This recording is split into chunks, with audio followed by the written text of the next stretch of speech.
Hello, listeners. Welcome to Hear Me Speak. It's Casey here.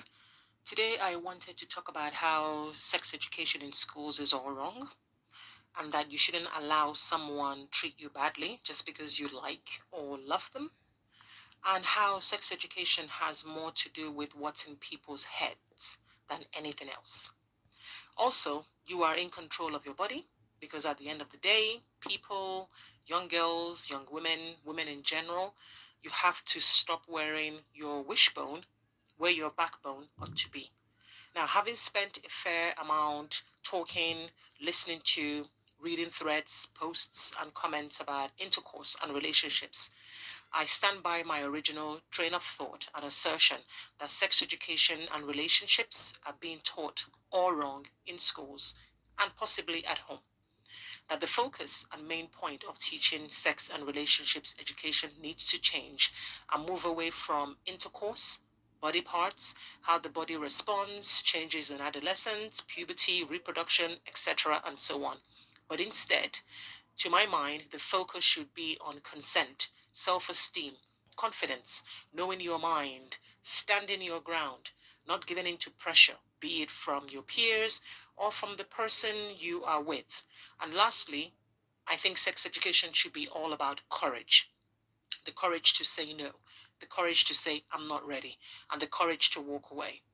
You see, listeners, the more I hear about what girls are doing to themselves and how they are allowing boys to get away with a lot of acts and how they feel unable to speak up because of lack of knowledge, because of fear of being dumped, or simply they're lacking the courage and the confidence and, of course, the self esteem to stand up for themselves and say no when it matters. And because they are lacking in all of those traits, these girls, especially those girls in high school, they need the tools to say, nope, enough is enough, or simply, no can do, or boy, bye. Now, I don't want it to seem as if my focus is to single out the boys or the men, but that's for another video. Right now, I want to concentrate on girls because at the end of the day, sexually transmitted diseases is worse off in the female body than it is in the male body.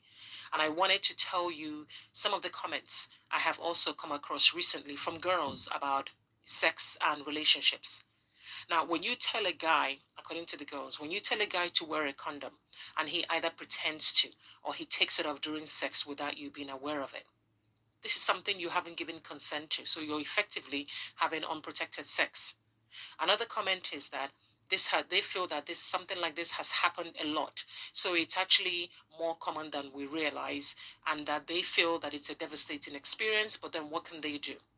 Now, the agreement, again, another comment that I heard, the agreement is that they have an agreement with the boy of pulling out before the guy ejaculates inside the girl. But then, of course, this doesn't happen the way the agreement is supposed to be. Again, without consent.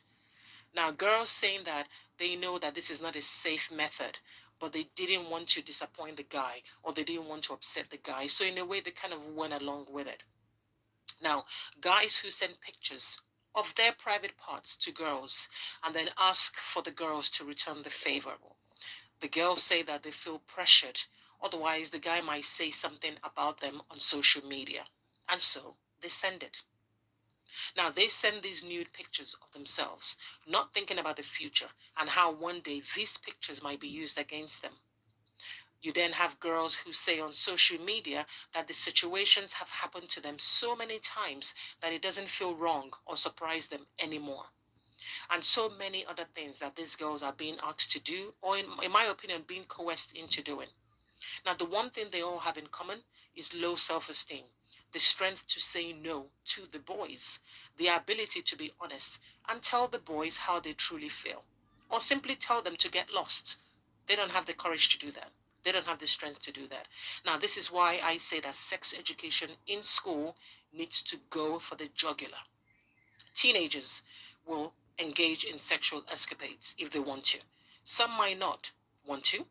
Some might be unable to show courage and simply say no, which in turn becomes something else. But the knowledge and the tools to help these girls isn't there fully, in my opinion. Now, talking about using your backbone isn't just relegated to schools only, but also at home. It should no longer be a case of, oh, well, boys will be boys, and it's seen as a badge of honor, a rite of passage, something to brag to your equally simple-minded friends about. We educators, the parents, we the carers and society, we need to teach the girls how to stand up for themselves. And if anything is going to happen sexual wise, it has to be their choice. Let it be their decision with 100% of their consent. Now, having countless slides about outdated birds and the bees speech is not effective in today's age, and social media likes and followers and subscribers and ever increasing hormonal teenagers. It doesn't cut it anymore. Education needs to be geared towards the greatest need. Reproduction is all good and well. But how would that help a girl who finds out that her boyfriend has removed the condom without her consent? How will knowing about the life cycle of a sperm help a girl who is on the verge of sending nude pictures of herself to a boy? How will knowing about contraception help a girl who is gripped with fear about her boyfriend breaking up with her on social media if she doesn't do what he wants? And then, of course, there are countless other scenarios that these girls unfortunately find themselves in. Now, for girls to say it's been happening for so long that you get used to it, that it's been happening and that these girls are getting used to it, how is that normal? Because they haven't been told and because they haven't been shown or given the proper tools to have courage and simply say, this is not for me. You don't have to put up with it. This is what we need to teach the girls. Crude as it may seem, there are plenty more fish in the sea, as the saying goes. This is what we need to teach the girls. We need to let them know that it is unacceptable, that they need to value themselves, their self-worth. They need to respect themselves and their bodies especially. They need to like themselves, and more than that, they need to love themselves truly. And that's where the confidence and the self-esteem comes in. Because if they're equipped with those tools, I truly believe that everything else will fall into place. Now, because we know that when you value yourself, it is difficult to let others ride roughshod over you. When you know what you want or don't want, people like and respect you for it. When you are not afraid of what you may lose by speaking your truth, you are actually in a stronger position than you realize. These are things we need to teach within our sex education lessons. When you know that the sky won't cave in and that the world will not end or implode if you don't give in to that uncomfortable demand or request, you are in a much stronger position than you realize. This is what we need to be teaching. These are things that we need to teach in sex and relationships education. Our focus shouldn't be on regurgitating tired old words and hope that the lesson can come to an end, with little laughter and embarrassment for both the students and the educators. No, no, no. We need to get to the heart of these girls and boys.